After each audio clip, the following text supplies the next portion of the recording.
नमस्कार मित्रांनो, स्वागत आहे तुमचं आपल्या हक्काच्या चॅनल फन फिल्मी मराठीमध्ये। आज आपण बोलूया आत्म पॅम्पलेट या चित्रपटाबद्दल। हा पूर्णपणे नॉन स्पॉइलर रिव्ह्यू असेल। जर तुम्ही चित्रपट पूर्ण बघितला असेल तर आत्म पॅम्पलेटचा स्पॉइलर रिव्ह्यू जरूर बघा। आत्म पॅम्पलेट हा चित्रपट तुम्ही झी5 आणि Amazon प्राइमवर पाहू शकता। या चित्रपटामध्ये मुख्य भूमिकेत आहेत ओम बेंडखळे, मानस तोंडवळकर, प्रांजली श्रीकांत, खुशी हजारे, चेतन वाघ, भीमराव मुंडे। या चित्रपटाचे दिग्दर्शक आहेत आशिष बेंडे। या चित्रपटाची पटकथा, संवाद आणि गीते लिहिली आहेत परेश मोकाशी यांनी।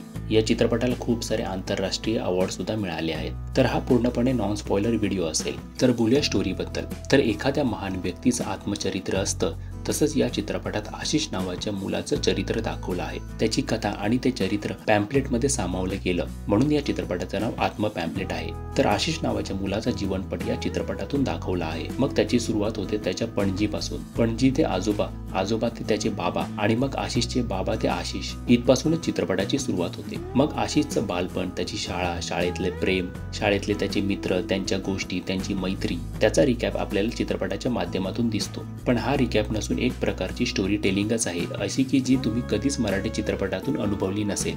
तर हा एक आगळा वेगळा आशिषचा प्रवास, ज्यातून सामाजिक भाष्य पण केला आहे। तो मजेशीर प्रवास बघायचा असेल तर तुम्हाला हा चित्रपट बघावा लागेल। आता बोलूया चित्रपटाच्या काही पॉझिटिव्ह आणि निगेटिव्ह पॉईंट्स बद्दल। पहिलं बोलूया पॉझिटिव्ह पॉईंट्स बद्दल। आत्म पॅम्पलेट हा चित्रपट एक उत्तम स्टोरी टेलिंगचा अनुभव आहे। एका साध्या प्रेमकथेतून सामाजिक भाष्य, सामाजिक जाती, धर्माचे मुद्दे तो इतक्या चपळतेने मांडतो आणि मध्ये मध्ये आपल्याला आपल्या विचारांवर फटके मारतो।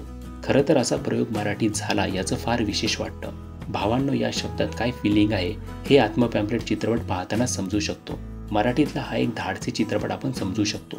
त्याला परेश मोकाशी यांची लाभलेली साथ आहे। त्यांचं लिखाण मजेशीर आहे। आपल्याला ते हसवतं आणि हसवत विचार करायला भाग पाडतं। काही सीन्स तर असे आहेत की जे मराठी चित्रपटाच्या इतिहासात पहिल्यांदाच झाले असतील। त्यातून धर्माचा सर्वसमावेशकपणा दिसून येतो। कथा हटके आणि दमदार आहेच, पण त्याला उत्तम दिग्दर्शन आणि सिनेमॅटोग्राफीची चांगली साथ मिळाली आहे।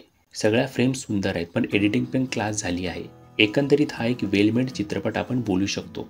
निगेटिव्ह पॉईंट्सबद्दल बोलायचं तर शेवटची 5 मिनिटे ते नरेशन प्रत्येकालाच आवडेलच असं नाही। खूप सब्जेक्टिव्ह विषय आहे तो। कॉलेजमध्ये त्यांची भेट होते आणि तिथे शेवट झाला असता तरी चाललं असतं। शेवटची 5 मिनिटं बघताना असं वाटतं की हे थोडे जास्तच होतंय, पण ठीक आहे, तितकी लिबर्टी आपण दिग्दर्शकाला देऊ शकतो। तर हा होता नॉन स्पॉइलर रिव्ह्यू आत्म पॅम्पलेट या चित्रपटाचा। हा चित्रपट प्रत्येकाने बघण्यासारखा आहे। खरं तर हा चित्रपट डब करून इतर भाषेत सुद्धा दाखवला पाहिजे। तर या भागात इतकंच। आत्म पॅम्पलेटचा स्पॉइलर रिव्ह्यू सुद्धा आम्ही केला आहे, तो सुद्धा जरूर बघा। त्याची लिंक आम्ही डिस्क्रिप्शनमध्ये नक्की देऊ। तर या भागात इतकंच, भेटू पुढच्या भागात। तोपर्यंत आमच्या चॅनलचे अन्य व्हिडिओज नक्की बघा। चॅनलला सबस्क्राईब केलं नसेल तर सबस्क्राईब जरूर करा। थँक्यू।